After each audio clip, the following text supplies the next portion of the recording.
Before moving on to the customary duty of giving Will some difficult minutes and basically taking the piss out of it, there are some thank yous that I would like to do. And basically, without these people, today wouldn't have been anywhere near as amazing or special as it has been. Firstly, I'd like to thank Emily's closest friends, who, first of all, I think you all look lovely today.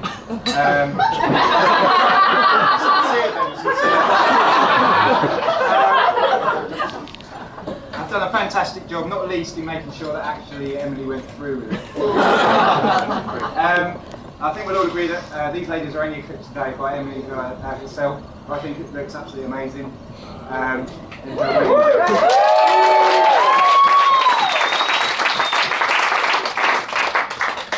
I'd also like to thank Will's friends for doing a great job, most importantly in keeping him sober until now, and also making sure that he actually found his way to the windmill, which those of you who know Will is sometimes a difficult task. Personally, I'd also like to make a special mention to Cully, who, unlike on the stag, who's actually managed to turn up on time. Finally, I'd like to make a very special thanks to both of Emily and Will's families for the support they've given them throughout this process and making sure that today was such a special occasion.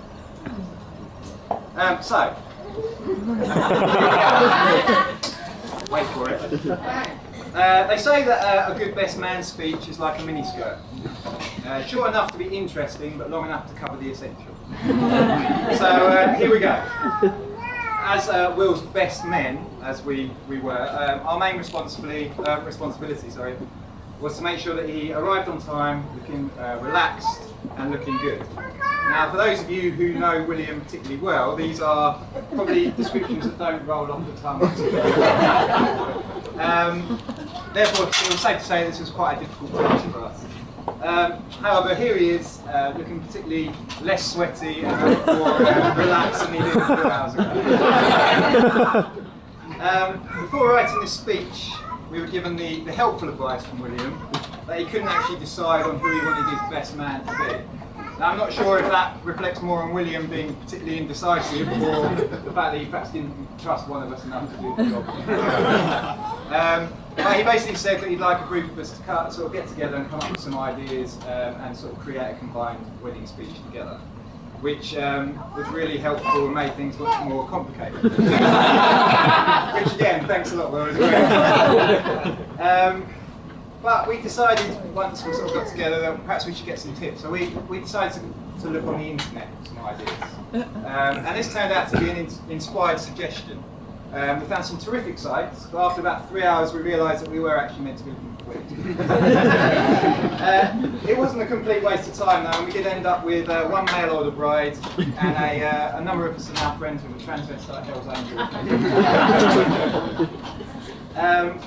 Anyway, enough about that. So on to William himself. He was born on the 9th of September 1981, and he shares his birthday with Otis Redding, Michael Bublé and Hugh Grant, to name a few. All very talented in their own way. He would suggest the omens were good for William. And for a while he did show some promise as a budding musician, playing trumpet in the school band for a number of years. It's a shame that he didn't really carry this through, because it would have been lovely to hear him serenade us perhaps with his trumpet playing today. Never mind, perhaps we'll have to ask Jan to dust down the trumpet.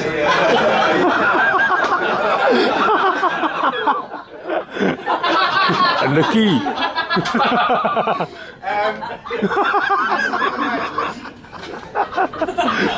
Drink some more alcohol. Many hilarious stories about William over the years, but most of these are pretty much inappropriate for an occasion such as today. However, we have managed to come up with a few, which Owen is now going to recount for you.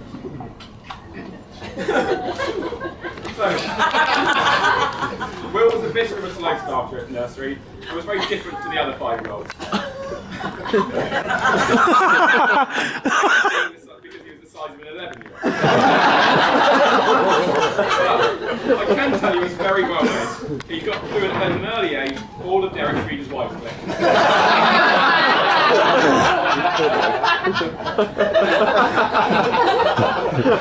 So, going on to the early years, as many of you know, that Will and Charlie spent many of their early years growing up in Hong Kong. There were many stories that emigrated back with them, back from Hong Kong, but this is one of our favourites. I'm sure you guys know what's coming. So the Ig family were enjoying some drinks in a bar on a small island, not far from Discovery Bay where they lived. Will was a little bit bored and decided to wander up the beach, have a little walk, and sit down by the local shrubbery and fauna. On sitting down, young mischievous Will discovered a box of matches. He thought, oh, I'll play with these a bit. He lit a few and watched them burn down to his long, gangly fingers. This got a bit boring, so he thought, oh, I wonder what will burn around me. Unfortunately, that year, it had been particularly hot. So this year, it was particularly hot in Asia, and the dry wood had become a bit too flammable. So the small fire that Will was hoping would light up his little face rapidly spread into a hot bushfire. Will panically quickly buried the evidence, hiding the matches in the sand. He then ran over to the bar where his parents and other expats were getting quite inebriated by that time. He shouted, "Mum, Dad, the island's on fire!" The whole bar reluctantly put down the drinks to rescue the island from the impending inferno. After the desperately drunkenly stamping out of the fire, it was left a bit smouldering, and the bar and island was saved. Will was heralded as a young hero.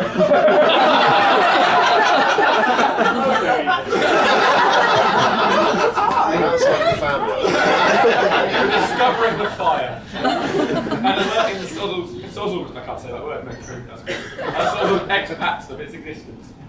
It took years for the young arsonist to admit the real cause of the blaze.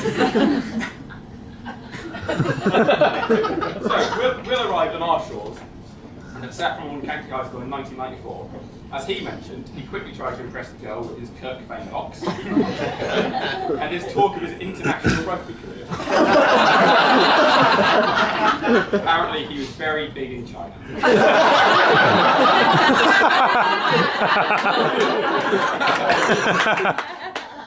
So, talking of his Kirk Vane looks, you might all know that Will's had a lot of looks over the years. And if you all look under your tables, underneath each of your tables, each one person on the table, they've got an envelope that's been hidden under the table.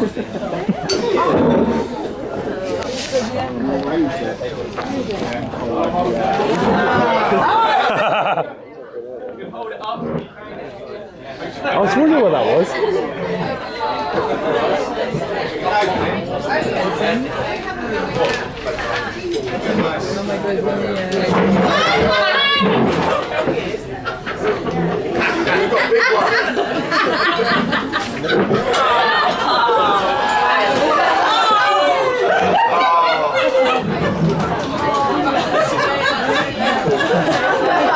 What's that one?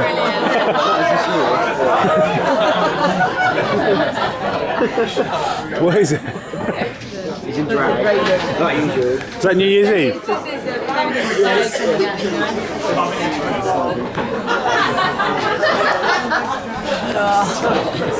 I've seen this one before.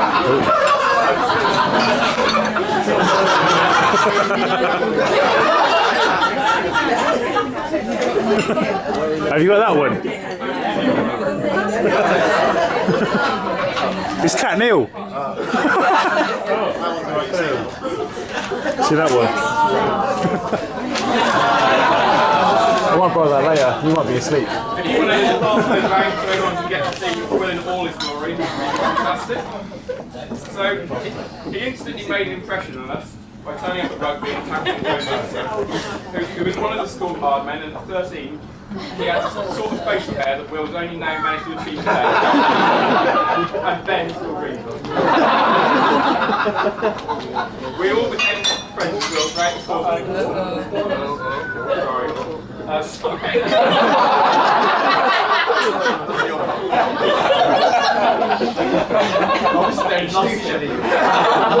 Obviously, they're not we all became friends with Will throughout the course of the school years together, and what we all said about him is it's impossible once you meet him not to like him.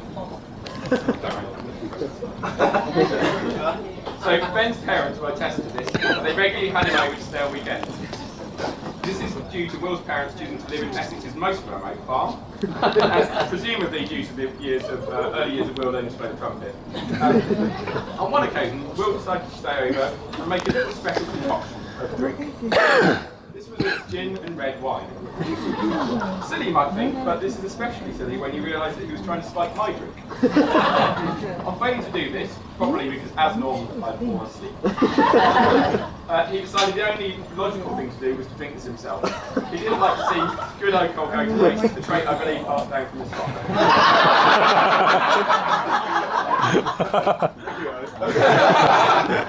This, as you might expect, did not end well. Will was predictably sick, blocking the toilet downstairs and flooding Ben's bathroom in their parents' house. He, in no fit state to clear this up, went back to bed for a few hours and then decided to leave in the early hours of the morning and go home, leaving the front door wide open. Somehow Ben's parents not only let him get away with this, but seemed to love him more for the antics. So, moving on to Will's mixed employment career. he's had many jobs, but his airport jobs could stick particularly in the middle. His first one was one that required lots of concentration, attention to detail, and a keen eye. Not traits uniquely associated with Will. Working in airport security, is what he was doing, and his duties mainly involved patting down celebrities, including Lemmy from Motorhead, Stack, and sleeping in toilets. His second job was at Budget Rent-A-Car. His main responsibilities there were charging people over the odds for hire cars and directing confused and bewildered tourists in the wrong direction. Unfortunately, Will worked with me at Budget Rent-A-Car, which didn't really encourage the best behaviours in him providing accurate information to tourists. At one stage, a small, particularly confused Spanish man, Spanish. who for the purposes of this story we'll call Pablo. Pablo, is that your uncle? Where stands the Express?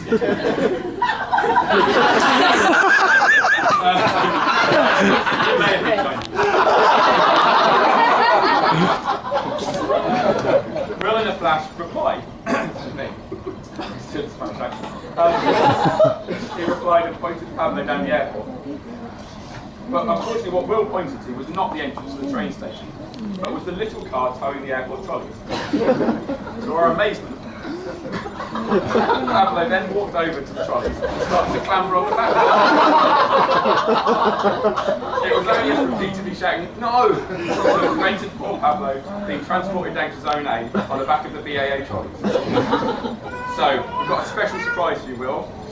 We've flown Pablo over to Spain to meet him, but sadly, he rang to say he was stuck in the airport because he couldn't find the train. As has already been mentioned, Will told Brett in sixth form that he would marry Emily when he was 30. But it was not until when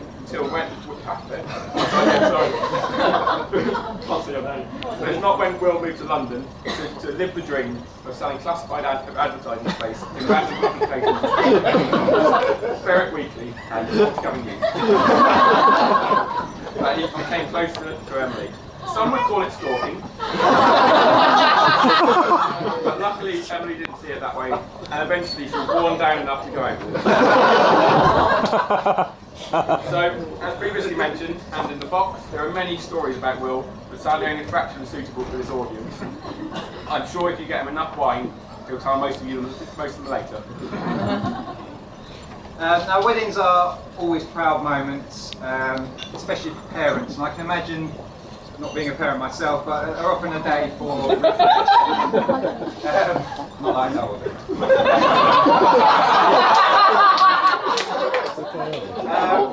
Reflection, so when they look back at their children and think how quickly they've grown up. For Emily's parents, I imagine they're thinking how quickly time has passed since their little baby has grown up.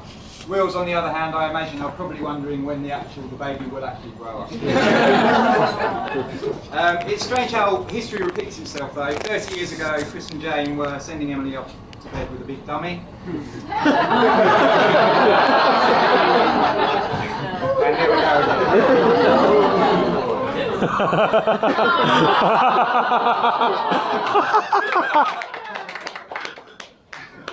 Oh, we like that one. In all seriousness, though, Will and Emily are two of the most genuine and caring and special people that you're likely to meet.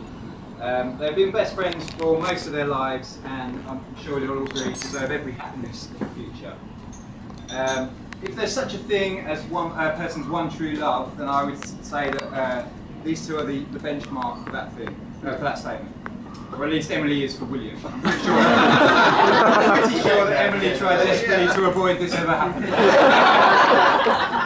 Like Owen has said, Will always did say that as far back as sixth form he was going to marry Emily when he was 30 years old, and he has done that. But he obviously knew that it would take well over a decade for him to actually wear her down. With the exciting prospect of a new member of the family only a couple of months away, these are clearly exciting times. It's been an honour for us both to be asked to share a special occasion and say a few words to mark the occasion. On behalf of the entire wedding party, we would also like to thank you all for coming and sharing in this special day, and particularly say a special thanks to the bride and groom's parents who have worked really, really hard, and without them, none of this would have been possible. So thank you very much. It now gives me immense pleasure to invite you all to raise your glasses in a toast to the bride and groom, Will and Emily.